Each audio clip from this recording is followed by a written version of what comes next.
أعوذ بالله من الشيطان الرجيم.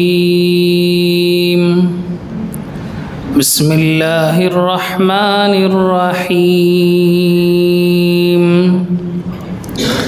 يا أيها الناس اعبدوا ربكم الذي خلقكم والذين من قبلكم لعلكم تتقون. الذي جعل لكم الأرض فراشا والسماء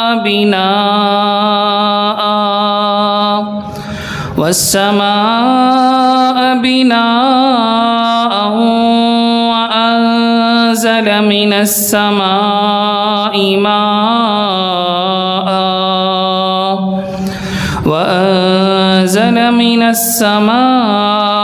ماء فأخرج به من الثمرات رزقا لكم فلا تجعلوا لله أندادا وأنتم تعلمون. وإن كنتم في ريب مما نزلنا على عبدنا فأتوا بسورة من مثله وادعوا شهداءكم من دون الله إن كنتم صادقين. فإن لم تفعلوا ولن تفعلوا فاتقوا النار التي وقودها الناس والحجارة أعدت للكافرين. صدق الله العظيم. إن الحمد لله نحمده ونستعينه ونستغفره ونؤمن به ونتوكل عليه ونعوذ بالله من شرور أنفسنا ومن سيئات أعمالنا. من يهده الله فلا مضل له ومن يضلله فلا هادي له. ونشهد أن لا إله إلا الله وحده لا شريك له ونشهد أن سيدنا وسندنا ومولانا محمدا عبده ورسوله. أما بعد، اللهم صل على سيدنا محمد وعلى آله وأصحابه وأتباعه أجمعين إلى يوم الدين. سب قسم کی تعریفیں، بڑائی، کبریائی صرف اور صرف اللہ وحدہ لا شریک لہ کے لائق ہے، اور بے شمار انگنت درود و سلام نازل ہو میرے اور آپ کے آقا تاجدار مدینہ فخر موجودات سید الکائنات شفیع المذنبین حضرت محمد الرسول اللہ صلی اللہ علیہ وسلم کی مبارک ذات پر، جن کو اللہ سبحانہ و تعالی نے سارے انسانوں کے جانب نبی بنا کر بھیجا۔ بزرگان محترم، کوئی 3 ہفتوں کے وقفے کے بعد ہم دوبارہ اپنی اس تفسیر کے سلسلے کو شروع کر رہے ہیں۔ آپ حضرات کو یاد ہوگا ہم سورۃ البقرہ کے پہلے رکوع کی تفسیر مکمل کر چکے ہیں، اور دوسرے رکوع کی 2 آیتوں کی تقریباً تفسیر بھی ہم نے مکمل کر لی ہے۔ میں چاہتا ہوں کہ دوسرے رکوع کی ابتدا سے ہی اب تفسیر کے اس سلسلے کو شروع کروں۔ آیت ہے، اللہ رب العزت فرماتے ہیں، یا ایھا الناس اعبدوا ربکم الذی خلقکم والذین من قبلکم لعلکم تتقون۔ اے لوگو، تم عبادت کرو اپنے اس پروردگار کی جس نے تمہیں اور تمہارے سے پہلے والے لوگوں کو پیدا کیا تاکہ تم بچ سکو۔ الذی جعل لکم الارض فراشا والسماء بناء، جس نے تمہارے لیے زمین کو بچھونا بنایا، والسماء بناء، اور آسمان کو چھت بنایا، وَأَنزَلَ مِنَ السَّمَاءِ مَاءً اور آسمان سے پانی برسایا، فَأَخْرَجَ بِهِ مِنَ الثَّمَرَاتِ رِزْقًا لَكُمْ پھر اس پانی سے تمہارے واسطے پھلوں کو پیدا فرمایا تاکہ تم کھا سکو تمہاری روزی کے لیے، فَلَا تَجْعَلُوا لِلَّهِ أَنْدَادًا وَأَنْتُمْ تَعْلَمُونَ لہٰذا تم اللہ کے ساتھ کسی کو شریک نہ ٹھہراؤ جان بوجھ کر۔ یہ 2 آیتیں ہیں، ان 2 آیتوں کی تفسیر ہم نے تقریباً مکمل کر لی تھی۔ ان 2 آیتوں میں اللہ رب العزت نے امت کو بلکہ پوری انسانیت کو عبادت کی دعوت دی ہے۔ قرآن مجید کا یہ پہلا موقع ہے جس میں اللہ رب العزت نے کسی چیز کی دعوت دی ہے۔ معلوم ہونا چاہیے کہ پوری انسانیت 2 طرح کی امت ہے۔ پوری انسانیت انکلوڈنگ کافر 2 طرح کی امت ہے۔ ایک ہے امت اجابت جس نے نبی پاک صلی اللہ علیہ وسلم کے کلمے کو ایکسیپٹ کر لیا، اسے کہتے ہیں امت اجابت۔ میں اور آپ سب نبی پاک صلی اللہ علیہ وسلم کی امت اجابت ہیں۔ اور ایک وہ امت ہے جس نے اللہ کے نبی کے کلمے کو ایکسیپٹ نہیں کیا، اسلام کو ایز اے ریلیجین قبول نہیں کیا۔ انہیں کہا جاتا ہے امت دعوت، کیونکہ انہیں دعوت دینا ہے، انہیں اللہ کے نبی کے کلمے کو، اللہ کے نبی کے لائے ہوئے دین کو سمجھانا ہے، اس لیے انہیں امت دعوت کہا جاتا ہے۔ تو اللہ رب العزت اس آیت کریمہ کے اندر امت اجابت اور امت دعوت دونوں امتوں کو عبادت کی دعوت دے رہے ہیں، عبادت کی دعوت دے رہے ہیں۔ اور اس ضمن میں ہم نے اس پر بہت لمبی تفصیلی گفتگو کر رکھی تھی کہ عبادت سے مراد کیا ہے۔ عبادت سے مراد صرف نماز نہیں ہے، عبادت سے مراد صرف روزے نہیں ہیں، عبادت سے مراد صرف ذکر و اذکار نہیں ہیں، عبادت سے مراد صرف حج نہیں ہے۔ ہم نے اس پر لمبی ڈسکشن آپ حضرات کے سامنے رکھی ہے کہ انسان اپنے طور و طریقے میں روح محمدی کو شامل کر لے، یہی طریقہ عبادت کہلاتا ہے۔ عبادت کے اندر 2 چیزیں کامن اور ضروری ہیں، ایک ہے اطاعت اور ایک ہے محبت۔ اطاعت کہتے ہیں کسی کی بات کو مان لینا، اوبیڈینس جسے کہا جاتا ہے، اسے اطاعت کہتے ہیں۔ اس اطاعت کے سنگت، اس اطاعت کے ساتھ نبی پاک صلی اللہ علیہ وسلم کی محبت بھی شامل ہو جائے، اسی کے کمبائن کو عبادت کہتے ہیں۔ نری اطاعت لوگ سب کی کر لیتے ہیں، بچے اپنے والدین کی اطاعت کرتے ہیں، رعایا اپنے گورنمنٹ کی اطاعت کرتی ہے، لیکن اس میں محبت کا عنصر نہیں ہوتا، اس میں محبت کا فیکٹر نہیں ہوتا، اس لیے یہ اطاعت عبادت نہیں ہے۔ جس اطاعت کے اندر محبت بھی شامل ہو جائے اس اطاعت کو عبادت کہتے ہیں۔ لہٰذا ایک مومن کی 24 گھنٹے کی زندگی اگر اطاعت اور محبت کے ساتھ گزرے وہ عبادت ہے، چاہے وہ مسجد کے اندر ہو، چاہے وہ مسجد سے باہر ہو، چاہے وہ گھر میں ہو، چاہے وہ مارکیٹ میں ہو، چاہے وہ سو رہا ہو، چاہے وہ کھا رہا ہو، بزنس کر رہا ہو، ڈیل کر رہا ہو، نماز پڑھ رہا ہو، بیٹھا ہو، کھڑا ہو، ہر حال میں اگر اس کے اندر اطاعت اور محبت ہے وہ عبادت ہے، وہ عبادت ہے۔ اسی لیے قرآن مجید میں رب تعالی شانہ نے ہمیں حکم فرمایا یہ کہہ کر وَمَا خَلَقْتُ الْجِنَّ وَالْإِنسَ إِلَّا لِيَعْبُدُونَ، ہم نے انسانوں اور جنوں کو عبادت کے لیے پیدا فرمایا۔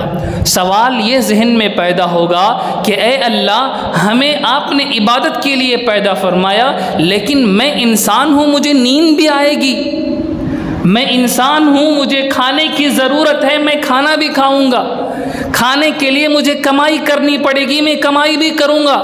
تو پھر آپ تو کہتے ہیں میں تجھے عبادت کے لیے پیدا کیا ہوں، جس کا تقاضا یہ ہے کہ میں زندگی بھر سجدے میں گزاروں، زندگی بھر اللہ اللہ کرتا رہوں، لیکن ایسے تو میری دنیا نہیں کٹے گی۔ میرے بھائیو، اسی کا جواب میں دے رہا ہوں، اسی کا جواب میں دے رہا ہوں کہ ہم نے اطاعت کا جو معنی اپنے ذہنوں میں، ہم نے عبادت کا معنی جو لیا ہے، یہ معنی اسلامک ٹرمز میں عبادت نہیں ہے۔ عبادت انسان کی پوری زندگی اگر دین الاسلام کے مطابق چلے وہی عبادت ہے۔ اللہ اسی عبادت کی طرف دعوت دے رہے ہیں کہ اے لوگو تم عبادت کرو، کس کی؟ اس رب کی جس نے تمہیں تمہارے باپ داداؤں کو پیدا کیا۔ ہم نے یہاں اس بات کو بھی سمجھایا کہ یہاں باپ داداؤں کا ذکر کیوں فرمایا گیا، باپ داداؤں کا ذکر کیوں فرمایا گیا؟ اس کا جواب ہم نے دیا تھا اس پہ پچھلی نشستوں میں کہ اللہ رب العزت نے اس لفظ کو ویسے ہی نہیں بیان فرمایا ہے۔ انسان اپنے باپ داداؤں کے طریقے کو عظمت کی نگاہ سے دیکھتا ہے، عزت کی نگاہ سے دیکھتا ہے۔ ہمارے 4 پیڑیاں سے کرلے کو ہیں یہ بولتا۔ یہ عبادت، یہ تقدس کا جو جذبہ ہے، اس جذبے کو توڑنے کے لیے اللہ رب العزت ارشاد فرماتے ہیں کہ تمہاری کیا حیثیت، تمہارے باپ داداؤں کی کیا حیثیت، تم کو بھی اس نے پیدا کیا، تمہارے باپ داداؤں کو بھی اس نے پیدا کیا، لہٰذا اس کی عبادت کرو، لہٰذا اس کی عبادت کرو۔ لہٰذا معلوم ہوا اگر باپ داداؤں کا طریقہ اللہ کے طریقے سے ہٹا ہوا ہے، باپ داداؤں کی کوئی عزت نہیں، کوئی تقدس نہیں۔ باپ داداؤں کا طریقہ محمد الرسول اللہ صلی اللہ علیہ وسلم کے طریقے سے ہٹا ہوا ہے، ان کے طریقے کی کوئی عزت نہیں، کوئی عظمت نہیں، کوئی تقدس نہیں۔ ہاں، باپ دادا بھی دیندار تھے، باپ دادا بھی اولیاء اللہ ہیں، تو پھر اور بات ہے کہ ہم ان کی بات کو اس لیے ایکسپٹ کریں گے کہ وہ محمد الرسول اللہ صلی اللہ علیہ وسلم کی بات کے موافق ہے، مطابق ہے، کانٹراڈکشن نہیں ہے، اس لیے ہم ایکسپٹ کریں گے۔ تو اللہ رب العزت نے اس آیت کریمہ میں اسی بات کو سمجھایا اور آگے فرمایا کہ اس رب کی عبادت کرو جس نے تمہارے لیے زمین کو بچھونا بنایا، تمہاری پوری بدن کی ضروریات کو زمین سے متعلق کر دیا۔ انسان 2 چیزوں کا نام ہے، ایک بدن اور ایک روح۔ انسان کا بدن یہ مٹی سے بنایا گیا ہے، یعنی اوریجن مٹی سے ہے۔ ہر انسان مٹی سے نہیں پیدا ہوتا، انسان تو ماں کے پیٹ سے آتا ہے، لیکن اس انسان کی اوریجن یہ مٹی سے ہوئی ہے، کیونکہ آدم علیہ السلام کو مٹی سے بنایا گیا ہے، اور ہمارے جد امجد آدم علیہ السلام نے، اس لیے ہماری بھی اوریجن وہ مٹی ہوگی۔ اب انسان کا بدن یہ مٹی سے بنا ہے، اللہ کا نظام یہ ہے کہ انسان کے بدن کی پوری ضروریات کو مٹی سے متعلق کر دیا۔ اس کا کھانا وہ مٹی سے ہوگا، اس کا پانی وہ مٹی سے نکالا جائے گا، اس کے کپڑے وہ مٹی کے ہوں گے، اس کا رہن سہن وہ مٹی پر ہوگا، وہ چلے گا، وہ جیے گا مٹی پر۔ اور ایک دوسری چیز انسان کے اندر ہے، وہ روح ہے، اور روح کا تعلق یہ مٹی سے نہیں ہے، روح کا تعلق یہ مٹی سے نہیں ہے، روح کسی چیز سے نہیں بنایا گیا۔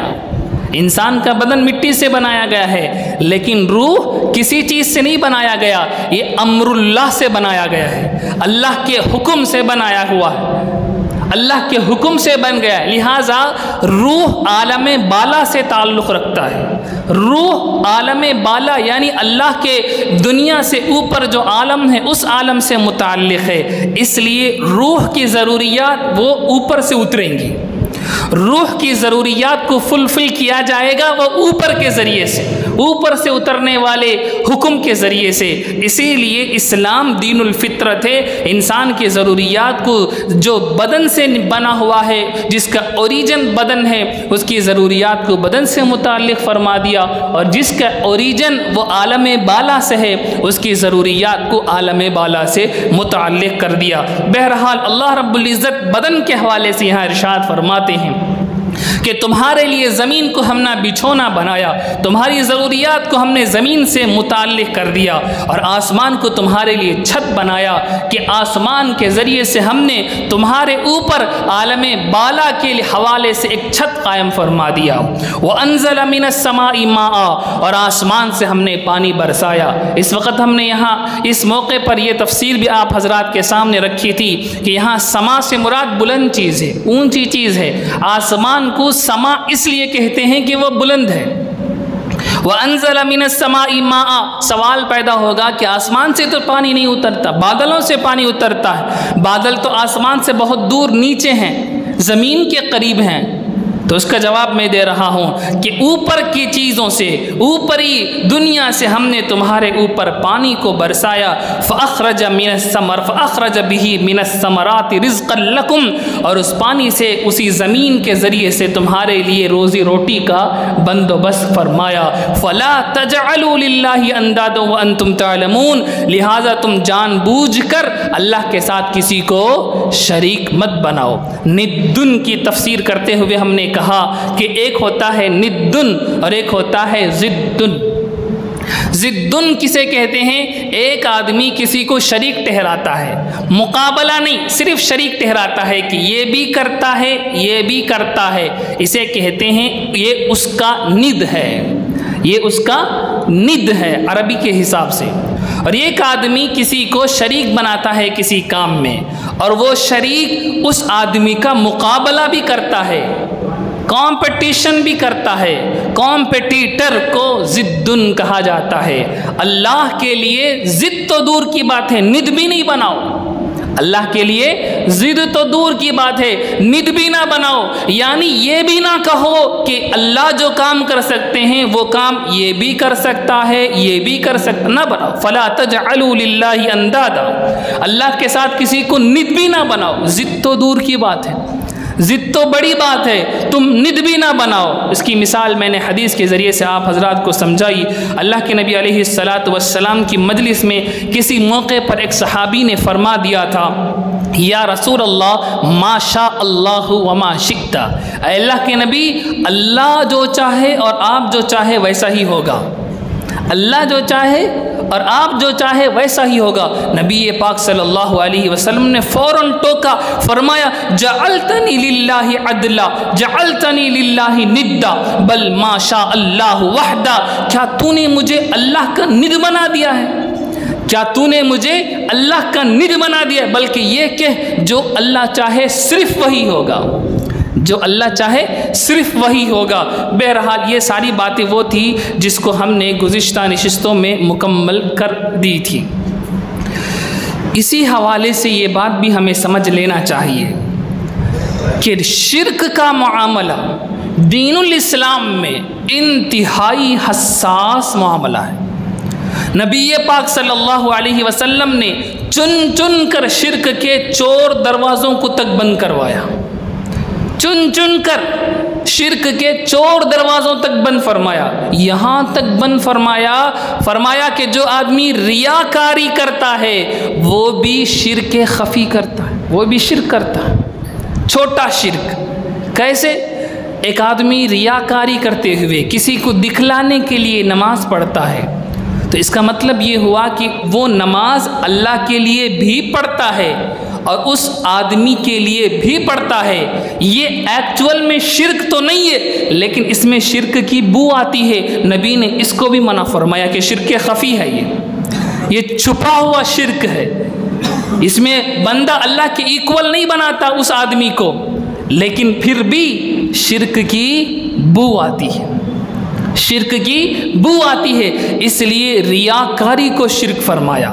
میرے بھائیوں، یہی وجہ ہے ہم دیکھتے ہیں تاریخ کے اندر مکے کے کفار اللہ کا انکار نہیں کرتے تھے، مکے کے کفار یہ نہیں کہتے تھے کہ محمد صلی اللہ علیہ وسلم جس اللہ کی دعوت دے رہے ہیں ہم اس کو نہیں مانتے، نہ، وہ یہ نہیں کہتے تھے، وہ اللہ کو مانتے تھے اور اللہ ہی کو پورے عالم کا خالق بھی کہتے تھے۔ وہ یہ کہتے تھے کہ اللہ تک ہم ڈائریکٹ نہیں پہنچ سکتے، ان بتوں کو خوش کرنے کے ذریعے سے ہم اللہ تک پہنچیں گے۔ اسی کو نبی نے کفر فرمایا، اسی کو نبی نے کفر فرمایا۔ میں نہیں کہتا ہوں، قرآن کہتا ہے، کفار کی بات نقل کرتے ہوئے قرآن کہتا ہے ما نعبدہم الا لیقربونا الی اللہ زلفا، ہم ان بتوں کی پوجا صرف اس لیے کرتے ہیں کہ یہ بت ہمیں اللہ سے قریب کریں گے، یہ بت ہمیں اللہ سے قریب کریں گے۔ میرے بھائیوں، اللہ تک جانے کے لیے راستے میں کوئی رکاوٹ اسلام نہیں مانتا، بندہ اور اللہ بس، خالق اور مخلوق بس، بیچ میں کسی تھرڈ پارٹی کی ضرورت اسلام نہیں مانتا۔ دوسرے مذہب والے مانتے ہیں، دوسرے مذہب والے مانتے ہیں۔ ایک ہندو اپنے بت کی پوجا پجاری کے بغیر نہیں کر سکتا، وہ بیچ میں برہمن کو لائے گا، وہ برہمن آ کر پوجا کروائے گا اس ہندو کی۔ ہندو اپنے خالق تک جسے وہ مانتا ہے نہیں پہنچ سکتا بیچ میں پجاری کے بغیر۔ ایک عیسائی اپنے جیسس تک نہیں پہنچ سکتا ایک فادر کے بغیر، ایک پیسٹر کے بغیر نہیں جا سکتا، اسے بیچ میں لانا پڑے گا۔ اسلام اسی سے الگ ہوتا ہے۔ اسلام کہتا ہے خالق مخلوق کے بیچ میں تیسری پارٹی کوئی نہیں آئے گی، خالق اور مخلوق کے بیچ میں تیسری پارٹی کسی کو نہیں آنا ہے۔ جماعت کی نماز میں بھی امام اللہ اور مخلوق کے بیچ میں نہیں آتا ہے، امام مخلوق کا لیڈر بن کر ریپریزنٹ ہوتا ہے، اتنا ہی فرق ہے۔ بات سمجھ میں آ رہی ہے؟ اسی لیے رکعات سب کو باندھنے ہیں، ثنا سب کو پڑھنے ہیں۔ امام جب سورہ فاتحہ کہیں گے تو آمین سب کو کہنا ہے، رکوع اور سجدے میں تسبیحات سب کو پڑھنے ہیں۔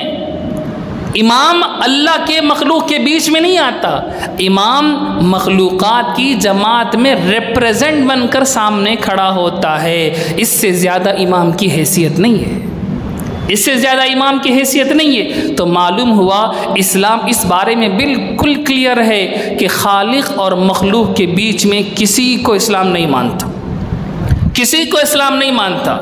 محمد صلی اللہ علیہ وسلم اللہ کے دین کو پہنچانے والے ہیں، عمل کر کے دکھانے والے ہیں۔ اللہ کے نبی بھی خالق اور مخلوق کے بیچ میں حائل نہیں ہیں، نہ آپ نے اس کا دعویٰ فرمایا۔ قرآن اسی بات میں بالکل وضاحت کے ساتھ کہتا ہے کہ کفار مکہ یہی کہتے تھے کہ یہ بت ہمیں اللہ تک قریب کرتے ہیں، اللہ کے پاس پہنچاتے ہیں، اس لیے ہم ان کی عبادت کرتے ہیں۔ اللہ فرماتے ہیں ان کی عبادت کرنے کی ضرورت نہیں ہے، ڈائریکٹ اللہ سے مانگو، اس کا در سب کے لیے کھلا ہوا ہے، 24 گھنٹے اس کا در کھلا ہوا ہے، 24/7 اس کا دروازہ کھلا ہوا ہے، کسی کو درمیان میں آنے کی ضرورت نہیں ہے۔ یہ آیت تھی دوسری اس رکوع کے اندر۔ اس کے بعد آیت ہے، اللہ فرماتے ہیں وَإِن كُنتُمْ فِي رَيْبٍ مِّمَّا نَزَّلْنَا عَلَىٰ عَبْدِنَا فَأْتُوا بِسُورَةٍ مِّن مِّثْلِهِ وَادْعُوا شُهَدَاءَكُم مِّن دُونِ اللَّهِ إِن كُنتُمْ صَادِقِينَ۔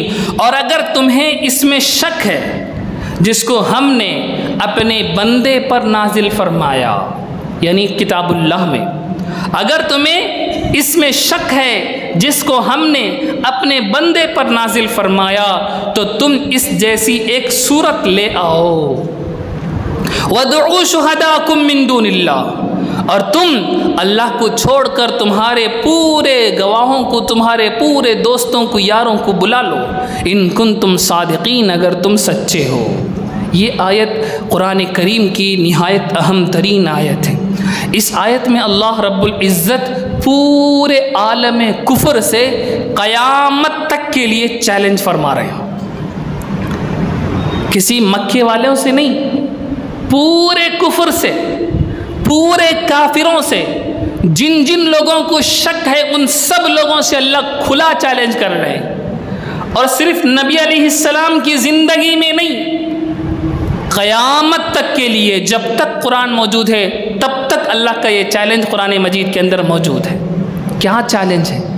اللہ فرماتے ہیں اگر تمہیں اس کتاب میں جس کو ہم نے اپنے نبی پر نازل فرمایا تمہیں شک ہے تو تم اس جیسی ایک صورت لے آؤ، اور صرف تم نہیں، اللہ کو چھوڑ کر جو تمہارے ساتھ آنا چاہتے ہیں سب کو بلا لو، یعنی شیطان کو بھی بلا لو، جنات کو بھی بلا لو، تمہارے دوستوں یاروں کو بھی بلا لو، صرف ایک صورت بنا کر لے آؤ، شکست تسلیم ہے، فیصلہ ہو جائے۔ اللہ ماننے کو تیار ہے کہ تم بنا کر لے آؤ، ہم مانیں گے، تمہارے کفر کو ایکسیپٹ کریں گے۔ لیکن اگلی آیت میں اللہ نے خود فرما دیا فَإِن لَمْ تَفْعَلُوا، اور اگر تم نہ کر سکو، اور اللہ خود کہتے ہیں وَلَن تَفْعَلُوا، اور ہرگز نہیں کر پاؤ گے، تم نہ کر سکو اور فرمایا ہرگز تم نہیں کر سکتے، تو پھر ایک کام کرو، اس آگ سے ڈرو جس آگ کا ایندھن لوگ اور پتھر ہیں۔ اللہ اکبر، اس آگ سے ڈرو جس آگ کا ایندھن لوگ اور پتھر ہیں، جو کافروں کے لیے تیار کی گئی ہے۔ اس چیلنج کو سمجھیں، قرآن مجید ہمارا ایمان ہے، قرآن مجید معجزہ ہے۔ نبی پاک صلی اللہ علیہ وسلم کو اللہ نے ڈھیر سارے معجزات عطا فرمائے، لیکن قیامت تک کے لیے زندہ معجزہ قرآن مجید ہے۔ ہر زمانے میں ہر نبی کو اللہ اس زمانے کے ٹرینڈ پر معجزہ عطا فرماتے تھے۔ جس زمانے میں جو ٹرینڈ چل رہا ہے، اللہ رب العزت اس ٹرینڈ میں نبیوں کو معجزہ عطا فرمایا کرتے تھے۔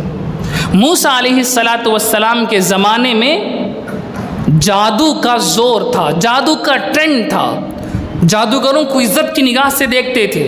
موسیٰ علیہ السلام کے زمانے میں مصر کے لوگ جادوگروں کو قدر کی نگاہ سے دیکھتے تھے، جیسے ہم لوگ علماء کو قدر کی نگاہ سے دیکھتے ہیں، اس طرح جادوگروں کو قدر کی نگاہ سے دیکھتے تھے۔ اللہ نے جادو کی فیلڈ میں موسیٰ علیہ السلام کو معجزہ عطا فرمایا، اور ان کے لاٹھی کو سانپ بنایا، اور ایسا معجزہ عطا فرمایا جس سے جادو ٹوٹتا ہے، جادو اس کے سامنے ٹک نہیں پاتا۔ بات سمجھ میں آ رہی ہے؟ تو جس زمانے میں جو چیز ٹرینڈی ہوتی ہے، اللہ رب العزت اسی ٹرینڈ کو توڑ کر اپنے نبی کی نبوت کو ثابت فرمایا کرتے تھے۔ یہ اللہ کی سنت ہے۔ عیسیٰ علیہ السلام کے زمانے میں ڈاکٹری کا زور تھا، ڈاکٹروں کو، حکیموں کو عزت کی نگاہ سے دیکھتے تھے۔ اللہ نے اس فیلڈ میں عیسیٰ علیہ السلام کو معجزہ عطا فرمایا کہ آپ کے ایک دم سے نابینا، مادرزاد نابینا، پیدائشی نابینے کو آنکھیں آ جاتی تھی، برس والے مریض کا برس ختم ہو جاتا تھا، کوڑی کے مریض کو، کوڑی کو اس کا کوڑ ختم ہو جاتا تھا، مردوں کو زندہ فرما دیا کرتے تھے۔ اس زمانے کے ٹرینڈ وہاں ٹوٹتا تھا کہ اس زمانے میں بھی مادرزاد نابینا کا علاج نہیں تھا، اللہ نے وہ معجزہ عطا فرمایا۔ اور نبی پاک صلی اللہ علیہ وسلم کے زمانے میں ٹرینڈ تھی زبان، ٹرینڈ تھی زبان۔ عرب کے لوگوں کو اپنی زبان پر فخر تھا، انہیں اپنے زبان پر ایک طرح کا غرور تھا۔ وہ عرب کے علاوہ عربی نہ بولنے والوں کو عجمی کہتے تھے۔ معلوم ہے ہم سب کو عجمی کہا جاتا ہے۔ عجمی کا مطلب ہے گونگا، جسے بولنے نہ آتا ہو، جسے ہم اپنی اردو میں مکہ کہتے ہیں، مکے کو عجمی کہتے ہیں۔ عرب کے لوگ کہتے تھے کہ زبان صرف ہمارے پاس ہے، دوسرے لوگ جو باتیں کرتے ہیں یہ مکوں کی بڑبڑاہٹیں ہیں، یہ سب مکے ہیں، زبان تو اپنے پاس ہے۔ اور واقعتاً ان کے پاس عربی زبان کی وہ قدر تھی، اتنا بڑا ذخیرہ تھا کہ وہ معمولی چیزوں کے لیے عربی میں اپنے الفاظ رکھتے تھے۔ دنیا کی بہت دقیق ترین زبانوں میں سے عربی بھی ایک زبان ہے۔ صرف زخم کو بتلانے کے لیے 70 سے زائد الفاظ عربی کے اندر موجود ہیں۔ صرف سر کے زخم کو بتانے کے لیے 10 الفاظ عربی کے اندر موجود ہیں۔ مار لگا، صرف نشانی پڑی، اس کے لیے ایک لفظ ہے۔ نشانی پڑی، ہلکا سا خراش آیا، اس کے لیے ایک لفظ ہے۔ خراش پھٹا ہے، خون نکل آیا ہے، اس کے لیے ایک لفظ ہے۔ خون نکل کر چمڑا کٹ گیا ہے، صرف سر کی بات میں کر رہا ہوں، پورے بدن کی نہیں، سر میں مار لگ کر چمڑا کٹ گیا، اس کے لیے ایک الگ لفظ ہے۔ چمڑا کٹ کر اندر سے گوشت نظر آ رہا ہے، اس کے لیے ایک لفظ ہے. گوشت کٹ کر اندر ہڈی نظر آ رہی ہے، زخم اتنا بڑا، اس زخم کے لیے ایک الگ لفظ ہے. اتنی دقیق ترین زبان عربی زبان ہے. اونٹ کے لیے انہوں نے 400 نام رکھے ہیں. شراب جو عربوں کی پسندیدہ چیز تھی، اس کے لیے انہوں نے ڈھیر سارے نام رکھے ہوئے. تو عربی زبان اتنی بڑی زبان تھی، اتنی وسیع و عریض زبان تھی. اس کے شعراء دنیا میں مشہور شعراء اس کے گزرے ہیں، اس کے شاعر گزرے ہیں. تو عرب کے اندر زبان ٹرینڈ تھا. اللہ رب العزت نے اسی ٹرینڈ کو توڑ کر قرآن مجید نازل فرمایا اور ان لوگوں کو چیلنج فرمایا کہ تمہیں اپنی زبان پر اتنی زیادہ فخر اور گھمنڈ اور غرور ہے، لاؤ یہی کلام جس کو ہم تمہاری اپنی زبان میں اتار رہے ہیں، اس جیسی ایک صورت بنا کر لاؤ. معنی کے لحاظ سے، الفاظ کے لحاظ سے، جوڑ کے لحاظ سے قرآن جیسی ایک صورت پیش کرو. یہ چیلنج اللہ رب العزت کا آج بھی ہے. اور ہزاروں کفار مکہ جو نبی پاک صلی اللہ علیہ وسلم کے جان کے دشمن تھے، صحابہ کو ختم کر دینا چاہتے تھے، کیا مشکل تھا؟ وہ لوگ بیٹھ کر قرآن جیسی ایک صورت بنا کر لے آتے، قصہ ختم ہو جاتا، اسلام ہار جاتا. لیکن نہ، قرآن مجید کی عظمت، قرآن مجید کے معانی، قرآن مجید کے الفاظ کا انتخاب اتنا نرالا، اتنا انوکھا، اتنا لاجواب تھا کہ وہ لوگ اس چیلنج سے نظریں چراتے تھے. وہ لوگ اس چیلنج کو ایکسیپٹ کرنے کے لیے تیار نہیں تھے. اور قرآن دن دناتے ہوئے پھرتا ہے. 5 جگہ قرآن مجید میں اللہ رب العزت نے اس چیلنج کو دہرایا ہے. سورہ طور کے اندر اللہ فرماتے ہیں ام یقولون تقولہ بل لا یؤمنون فلیأتوا بحدیث مثلہ ان کانوا صادقین. اگر وہ لوگ کہتے ہیں کہ نبی پاک صلی اللہ علیہ وسلم نے اس کلام کو اپنی طرف سے گھڑ لیا ہے تو وہ اس قرآن جیسا ایک قرآن بنا کر لائیں. پورے قرآن کا پہلے اللہ نے چیلنج فرمایا، پورا قرآن جیسا ایک قرآن تم بنا کر لے آؤ. سورہ بنی اسرائیل میں اللہ رب العزت نے اسی چیلنج کو دہرایا. فرمایا قل لئن اجتمعت الانس والجن على ان يأتوا بمثل هذا القرآن لا يأتون بمثله ولو كان بعضهم لبعض ظہیرا.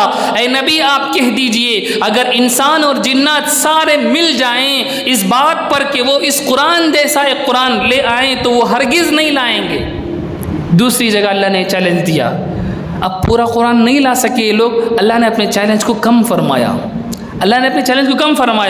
سورہ ہود میں فرمایا ام یقولون افترا قل فأتوا بعشر سور مثلہ مفتریات وادعوا من استطعتم من دون اللہ ان کنتم صادقین.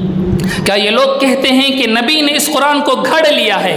اے نبی آپ ان سے چیلنج فرمائیے کہ اس قرآن جیسی 10 صورتیں بنا کر لے آؤ. پورا قرآن چھوڑو، چیلنج چھوٹا ہم کر رہے ہیں، 10 صورتیں بنا کر لے آؤ. اور اللہ کو چھوڑ کر تمہارے جتنے دوست یار ہیں سب کو جما لو، شیاطین کو اکٹھا کر لو. انسانوں کے بس میں نہیں ہے، شیاطین کو جوڑ لو، جنات کو بلا لو، اپنے دوستوں یاروں کو بلا لو. اب بھی نہیں لا سکے. اللہ نے اپنے چیلنج کو اور کم فرمایا، کہا ایک صورت بنا کر دکھاؤ. چلو 10 صورتیں چھوڑو، ایک صورت بنا کر دکھاؤ. ام یقولون افترا قل فأتوا بسورۃ مثلہ وادعوا من استطعتم من دون اللہ ان کنتم صادقین. کیا یہ لوگ کہتے ہیں کہ اللہ کے نبی نے اس قرآن کو گھڑ لیا ہے؟ اے نبی آپ فرمائیے تم اس جیسی ایک صورت بنا کر دکھاؤ. اللہ اکبر. آسان تھا. سب سے چھوٹی صورت انا اعطیناک الکوثر والی صورت ہے. اگر سارے کفار مل کر 3 چھوٹی چھوٹی آیتیں بنا کر لے آتے اور وہ قرآن مجید کے الفاظ، قرآن مجید کے معانی کے مطابق ہوتا، اللہ کا چیلنج فیل ہو جاتا. لیکن اللہ نے اپنے قرآن کو اس طرح ثابت کر رکھا ہے کہ سورۃ الکوثر جیسی چھوٹی صورت بھی بنا نہیں سکے آج تک. پورے کفر کی دنیا۔ میرے بھائیوں، ایک مسلمان کے لیے اس سے بڑی خوش نصیبی کیا ہوگی کہ اس کا قرآن دن دناتا ہوا چیلنج کر رہا ہے کہ ایک چھوٹی سی صورت بنا کر لاؤ، اور آج سے نہیں 14 صدیوں سے چیلنج کرتا آ رہا ہے، لیکن کائنات کے کسی فرد بشر کے اندر یہ طاقت نہیں ہے کہ وہ اس قرآن کے چیلنج کو ایکسیپٹ کرے۔ یہی اس بات کی سب سے بڑی دلیل ہے کہ قرآن مجید اللہ کا کلام ہے۔ قرآن مجید اللہ کا کلام ہے۔ بائبل میں ایسا کوئی دعویٰ نہیں ہے، ہندوؤں کی کتابوں میں ایسا کوئی دعویٰ نہیں ہے۔ اگر یہ دعویٰ ہے اور کھلا ہوا دعویٰ ہے اور سب کے لیے دعویٰ ہے تو یہ صرف قرآن مجید کے اندر ہے۔ تو میرے بھائیوں، ہمیں اپنے اس ایمان پر اللہ کا شکر کرنا چاہیے، اللہ کا احسان کرنا چاہیے کہ ہم جانے یا انجانے، معلوم کر کر یا معلوم کیے بغیر، شعوری یا لا شعوری، کانشیسلی یا انکانشیسلی مسلمان ہو گئے ہیں، اور اللہ کی کتاب پر ایمان رکھنے والوں میں ہمارا شمار ہو گیا ہے۔ تو اس حوالے سے ہمیں لمحہ لمحہ اللہ کا شکر گزار بندہ ہونا چاہیے۔ اللہ کی بارگاہ میں اللہ کے شکریہ ادا کرتے ہوئے ہمیں اس کے احسان کو ماننا چاہیے۔ یہی اس آیت کریمہ کا سب سے بڑا سبق ہے۔ اس کے بعد کی آیتوں میں اس چیلنج کے حوالے سے اللہ رب العزت نے مزید باتوں کو گفتگو فرمایا ہے۔ انشاءاللہ العزیز اس پر ہم اگلی نشستوں میں گفتگو کرنے کی کوشش کریں گے۔ اللہ رب العزت ہمیں شکر ادا کرنے کا جذبہ نصیب فرمائے، قرآن فہمی نصیب فرمائے۔ آمین وآخر دعوانا ان الحمد للہ رب العالمین۔ لك الحمد ولك الشكر يا الله، اللهم صل على سيدنا محمد وعلى آل سيدنا محمد وبارك وسلم عليه۔ ربنا ظلمنا أنفسنا وإن لم تغفر لنا وترحمنا لنكونن من الخاسرين۔